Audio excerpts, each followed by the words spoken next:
Labas visiems. Tai tradicinis lietuviškas dvigalis rąstinis namas, 2 galų, vienas galas savo kaminu ir pečium, ir kitas galas savo kaminu, ten pečius, bet ir maisto gamybai. Duonkepė gal net, vėliau pamatysim, pasiaiškinsim.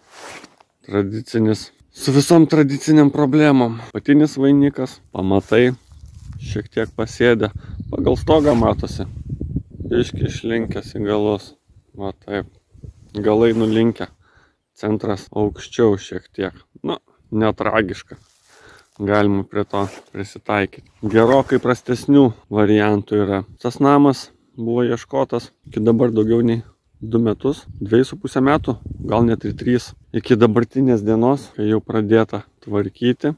Kodėl paieškos tiek ilgai užtruko? Pradžiai finansinį klausimą sprendėm, bet parekomenduosiu, jeigu sugalvojate ieškoti sodybos, tai sėdate į mašiną ir važiuoti iš karto. Čia gal kokia 30 sodyba yra žiūrėta rytiniais Lietuvos pusėj, kadangi rinkom dviese su mamele, kad ir jai dušė gulėtų čia. Ir pagal mano vertinimą namas dar būtų pataisomas, rekonstruojamas, o ne tik nugriovimui. Tai nedaug variantų buvo. Pradžiai privažiavimas gąsdino.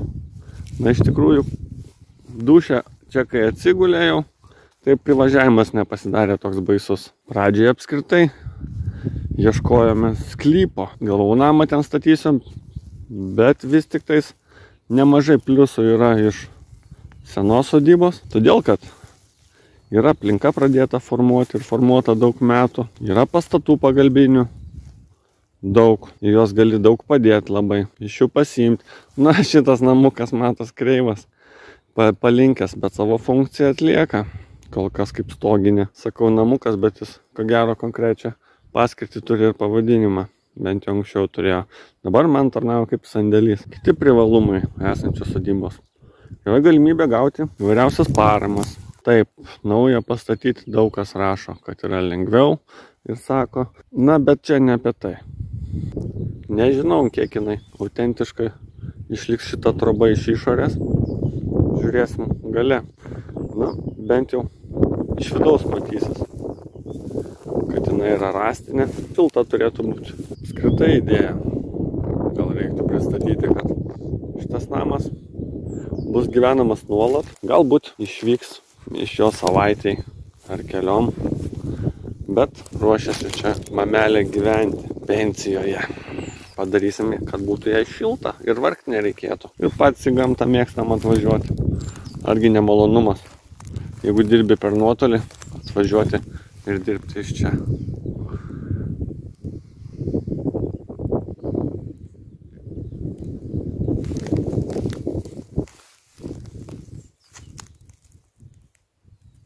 Pagal žolę matosi, kad senokai negyventa, nežinau kiek iš tikrųjų. Iš vidaus namo tai netrodė, kad labai ilgai negyventa.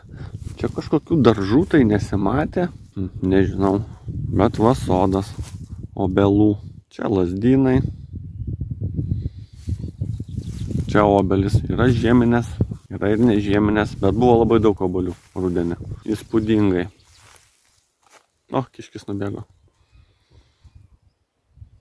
Jis gyvena tame miškelyje, paskui geriau parodysiu. Šprūdo namai ten jo turbūt. Dažnai sutinku, daviau vardą Piškis. Štai namas iš šitos pusės. Matyt, teks genėti obelis. Palūžę šakų yra. Kai kurias ir pjauti turbūt teks, nes jau visai vos laikosi. Įdomi, aš taip iki galo nesupratau, kur čia. Kokia čia infrastruktūra buvo. Man keistai atrodo kai kurių pastatų pasirinkimas. Bet aš kažko matyti nežinau. Prūdas yra. Pats namas išorės šiltinsis. Pamatai apsipils, apsišiltins. Šitie priestatėliai matyt iš priekio ir iš galo bus pašalinti. Nes su fasadu dirbti kokybiškai nesigaus, jeigu jie bus. Vėliau čia atsiras, manyčiau, didelė terasa. Gal net per visą sieną. Su lauko virtuvė, pačilint būtų galima, galbūt net ir oranžerija prisijungs. Čia pietinė pusė, gal ten jai gerai bus. Išeit galima iš terasos, į oranžeriją bus. Pamatai, akmeniniai, Čia kas matosi, tai tik tais dėl grožio aptinkuota. Nu, matyt, gal bandė išvengti lauko gyvūnėlių po grindim. Bet, manau, jie čia puikiai savo eina žiemoti. Atkasiau kampą. Pasižiūrėti, kas darosi. Nelabai giliai, va tiek ir yra. Jeigu grįžt prie temos, ar sklypas, ar gatavas namas, tai dar vienas pliusas tai, kad elektra yra. Ir elektra yra sklype, aišku, tas stulpas grožio neprideda, bet, žinot, matėm labai gražių sklypų, gali ir 20 000 kainuoti elektrą atsivesti. O čia jinai yra, čia va toks grožis auga, nežinau, nei kas, dar nesidomėjau. La, kaip gražu. Prūdas, tikslo pirkti prie vandens nebuvo, čia sakykim kaip bonusas. Paieškas už vargą ir už kantrybę, nu, nes vis dar tenka laukti. Kažkaip ten dokumentai sunkiai tvarkosi. Nu, bet tvarkosi. Tai laukiam, džiaugiamės, kad radom tą vietą, kuri mums patinka. Yra rami. Žiemą važiavau, žiemos pabaigoje. Nieks nevažiavo čionais. Nėra čia ko važiuoti, nes ten gali labai rimtai užklimti. Čia panašu buvo tvartas. Na, jis pačioj žemiausiai vietai yra. Namas va kaip aukštai. Todėl jame kažkaip drėgna yra. Nežinau, ar čia anksčiau taip drėgna nebuvo, ar visada būdė, bet kodėl jį būtent čia pastatė, man atrodo nesėkminga vieta. Gal ir gyvūnam nėra faina toj drėgmėje gyventi. Gal šilta, nežinau. Prašau, pasakykite, kodėl taip. Pratau pavasarį, kad čia pilkosios gervės siaučia aplinkui. Gal čia ne jinai, bet didelis paukštis gražus. Turbūt jinai. O klykė. Na, čia priepelkės. Kiek skaičiau internete. Tai ir perėjos tokiose vietose. Sau per arimus vaikšto. Ieško maisto. Nu ir klykė nuolatos. Spūdingi čia garsai gamtos. Prūde gyvybės, man atrodo, yra. Įmečiau batoną, tai greit jį ištarsi. Valėptelis yra plaukiojantis. Lentos jau visai suturnijusios. Dar rudenį užlipau, dabar gal jau nebeužlipsiu. Trosas įtemptas. Nežinau kokiam tikslui, bet radau tokios ratukus. Gal tarzankė buvo? Nu, faina būtų taip. Pokštelti vandenėlį nuo tenais. Kaip pramogų parke. Šitas miškelis už Prūdo, kaip supratau, yra namai, turbūt kiškiai ir stirnos čia prisiglaudžia. Aš kai su mašina atvažiuoju iš ten, tai jos kaip bėga, tai visada bėga į šitą miškelį. Labai gražus miškelis. Berželiai, eglės, pušaitės, fainas. Kubilas, nu, atskira tema. Namas, kaip minėjau, stovi aukštai, aukščiausiai vietai. Dėl to galbūt ir gerai išsilaikęs, vėjas perputė. Daug krūmų nėra aplink jį užaugusių. Va čia žalėbiškai užlipus šitoj pusėje. Gruntinis vanduo čia yra aukštas. Ir labai įdomiai, nesuprantu. Reljefas nelygus, bet kai kur vanduo stovi aukštai. Molis matyt. Na įdomu. Kažkaip tais reikės gal su geologais pasikonsultuoti. Prieš darant gręžinį. Nu ir ypač dėl nuotekų valymo įrenginio. Kad jo neiškelinėtų, nežinau. Gal reikės šulinio žiedus dėti tam įrenginiui. Nu, čia ateityje pamatysim. Bet jisai tikrai bus. Bus vandens gręžinys ir bus nuotekų valymo įrenginys. Balos stovi. Ai, palijo naktį. Nu gerai, okei, dėl to. Bet va, ant kiek aukštas gruntinis vanduo pamatysim. Nieks neišskris.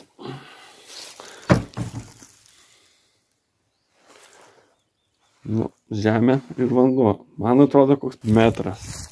Nu čia kur stovi metras vanduo man po kojomis. Aukštai čia, ne aukštai. Nežinau, man atrodo aukštai. Atveža, kai sausas oras atveža ir lengvasis automobilis. Bet rudenį, žiemą, pavasarį tik visur reikia su tokiom padangom. Atvažiuodavau ir su prastom padangom, bet atvažiuoju, palyja ir nebeišvažiuoju. Turiu patirties prie seno renovavime. Tai pradžiai buvo būtas 100-mečiam name. Iš pagrindų padarytas. Nu, dabar galvoju, reikia paaugti. Po 50 kvadratų, dabar 93 kvadratai. Įdomu, daug potencialo name. 100 kvadratų grubiai pirmam aukšte. Antram aukšte irgi daug. Arba ir nedarysim antrą aukštą. Kol kas koncentruosimės į pirmą aukštą. Patinka, kad gatava dėžutė yra. Aišku, margutis čia tas mūsų namas, pusė stogo žalio, pusė stogo tokio, bet žinot, savo funkciją atlieka. Ant galvos nelyja, nesninga, sienos yra užuovėje. Dėl pačio likimo ir nakvojimo, nu vis tiek, žmogus neprivažinėsi čia iš miesto, 80 km nuo sostinės. Man pasisekė, šalia turiu kur panakvoti, 15 km. Nuo čia, su patogumais, pailsėt gerai, kad galėtum kitą dieną būti darbingas, o ne pavargęs. Vabalų nesukastas, nusiprausęs, tai irgi, jeigu įsivertinkit ir tai, kokio dydžio projektas bus ir kiek jūs laiko galėsit jam skirti, kur nakvosit, kiek kilometrų privažinėsit, kiek kuro sudeginsit. Per 5 darbo savaitės čia aš nuvažiavau daugiau negu 1000 km. Tai įsivaizduokit, jeigu reiktų važinėti iš Vilniaus visą laiką, kiekvieną dieną. Kitas variantas. Na, viduj, jeigu jau ardyti, tai pavyzdžiui, visas grindis ardyti, visas sienas išvalyti, tai kaip ir viduj gyventi jau nebesigauna. Tai, na, gal turit kemperį, gal apsimoka nusipirkti kemperį, gal pradžioje apsimoka kitą pastatėlį pasiruošti nakvojimui. Gal turit gerą palapinę, nežinau, nu, bet palapiniai nepasiilsėsi. Gali trumpai, bet ilgai, vis mažiau ir mažiau noris. Festukose porą naktų gal ir panakvočiau dar, bet taip tai jau ačiū. Tikslai, grįžtam prie tikslų. Internete daug pavienės informacijos apie pamatą, apie vainiką, apie rąsto keitimą, apie apšiltinimą, bet sistemingos informacijos vienoje vietoje, kad būtų įgyvendintas vienas projektas nuo pradžių iki galo, aš neradau. Gal ieškoti nemoku, gal parodysit, bus man irgi pagalba. Taip, bandysiu viską fiksuoti ir dėti tvarkingai, su visais atsakymais iškilusius klausimus. Namas buvo paliktas labai tvarkingas, mato, žmonės čia gyveno iki paskutinio, toks jausmas, kad susitvarkė ir išėjo. Daiktai buvo likę, praktiškai visi. Tai link ko suku? Suku link to, kad daug nereikalingų daiktų. Buvo reikalingų daiktų, juos mes iš karto atrūšiavome ir padėjom į kitą pastatą, dar neišvežėm. Na, juos naudosim vėliau. Baldai, geri baldai, palikom. Labai gerai, kad yra kitų pastatų, tai viskas puikiai tilpo ten. Dar liko vietos, daugiau galima dėti. Tai juos greičiausiai parsinešim, kai namas į pabaigą jau eis. Bet daiktai. Na, kai kurie daiktai tai tiesiog tampa šiukšlėmis. Pasiruoškit, kad šiukšlių maišų 240 litrų, apie 150, aš suskaičiau, tai pradedant nuo senos patalinės, kurios tikrai nenaudosim, ir baigiant batais palėpiai, kurių panašu, kad viso gyvenimo žmonių batai ten buvo. Nežinau, kas čia per mada buvo mesti palėpę nereikalingus daiktus. Aišku, anksčiau turbūt nebuvo tiek daug tų daiktų, čia dabar mes daiktų pertekliuje gyvename, bet nu tai ir laikė, o gal reikės, nu neprireikė, tai teko, man prireikė jo sukrauti maišus, tai 150 maišų, rūšiavau kiek galėjau, kas kūrenama medžio, kūrensim, kas nekūrenama stiklo konteinerius, į rūbų konteinerius, va, tokių maišų, vis dar krūva, čia krūva, na, aš su kiekvienu atvažiavimu išvežu po 2-3 maišus, stengiuosi juos parūšiuoti.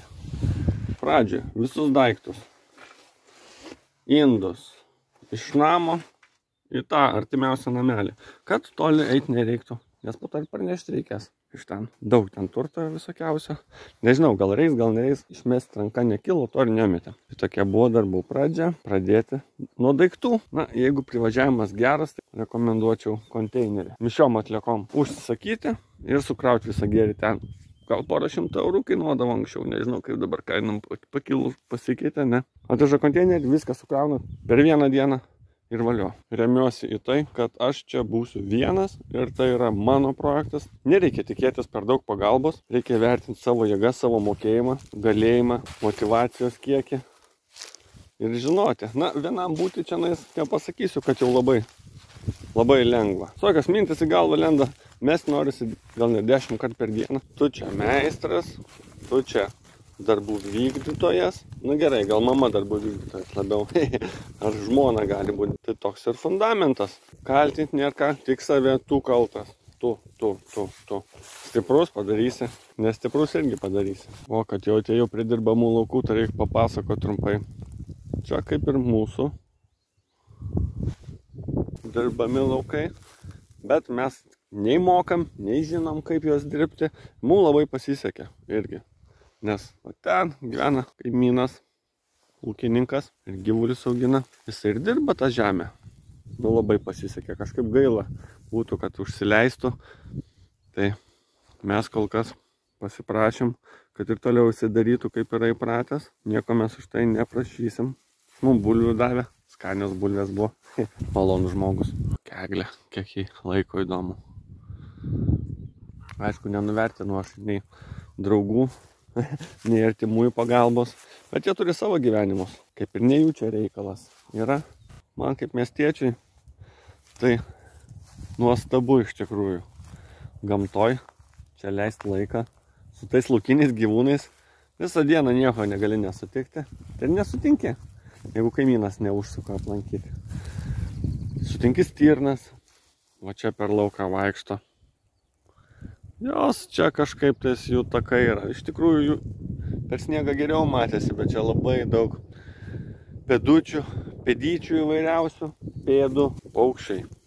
Wow, būna taip triukšmauja. Gerąją prasme. Matyt ir šernų yra. Parodysiu, kai daeisim iki vietos. Kodėl aš taip manau? Kubilas. Kubilas irgi nebuvo jokia siekiamybė. Tai kaip ir prūdas apdovanojimas turbūt yra už kantrybę. Na, į darbą reikia dėti, jisai matyti dėl to, kad kurį laiką nenaudotas tokios būklės. Bet Tadas sakė, turi plastiko virinimo aparatą, tai gal mes indeklą jam pagaminsim ir turėsim kubilą. Va, pakura. Viskas yra. Imk naudokis. Wow, čia tas miškelis už prūdelio. Nu tikrai nuostabus. Einam, gal biškį sutiksim. Gal negausim per marmūzę. Norėtųsi čia daugiau tame miškelio laiko leisim, bet jeigu gyvūnai jame būna, tai jie matyt tada jau užsikraustytų čia, jeigu. Gal te būnė. Jeigu čia va tai, va konkorėžiai krūvą sunešti, tai kaip jūs manote? Nu čia manau, kad ne patys jie taip sukrenta. Tiesa, konkorėžių ir po belim prineštų yra šitų didelių. Nu piški kurto. Va kur piškis per laukus nubėgo. Nu jiem nesimatys turbūt. Nu, tik žemesnė vieta ir vanduo. Turbūt ir su traktorium gali bėdų prisidaryti. Todėlgi aš manau, kad šernui čia yra. Jie ateina. Dėl šitų vietų. Kaip manot, ko jie čia ieško? Triufelių? Ar dar ko? Įdomu. Grįžtam.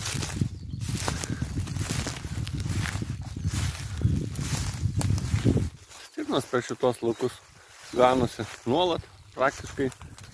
Nebūna dienos, kad nesutiktum.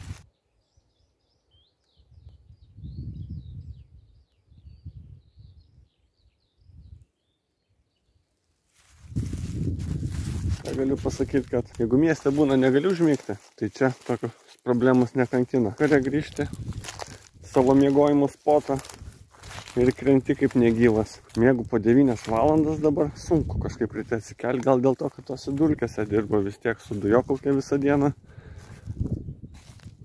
Laukiu, kol pasibaigs tie etapai. Galima jau pasidžiaugti statymo, negriovimo. Na jau pradėjau, jau kitą nuotaiką. Pradžiai, kai buvo tik griovimas, tai buvo šiaip savo. Kai pirmą vinį įkaliau, tarp kitko vinis čia irgi radau, tai neišleidau ne cento kol kas, nei vaštam niekam. Tik kuras kainavo. Nu gal šiam kartui tiek. Palinkėkit man sėkmės, aš jums sėkmės linkiu. Iki.